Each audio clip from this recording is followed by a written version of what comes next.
खोल दो भाई, खोल दो, खोल दो। मैडम मैडम गलब के अंदर है, गलब के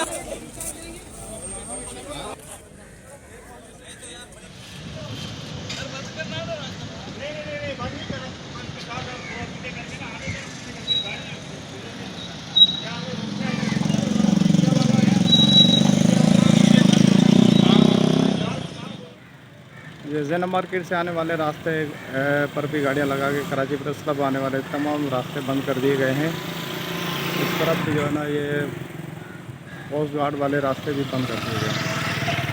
ये भी देखें, ये भी रास्ता बंद है और इसी तरह आगे भी पुलिस ने पूरे रास्ते बंद कर दिए।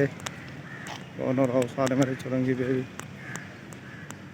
पूरे रास्ते बंद है, पूरा मुकम्मल सील कर दिया गया है। प्रेस क्लब को भी ये पुलिस मोबाइलें और आगे कंटेनर लगा के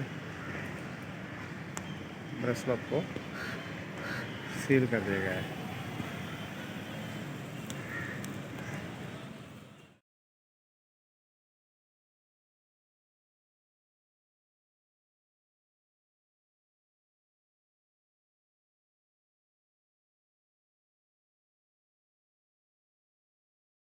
थोड़ी सी ना उस तरफ करके लगा दे।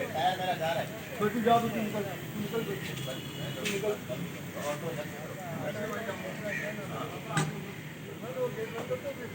ये कराची प्रेस क्लब की गेट, दूसरी गेट बंद कर दी है। कराची प्रेस क्लब को मुकम्मल सील कर दिया गया है।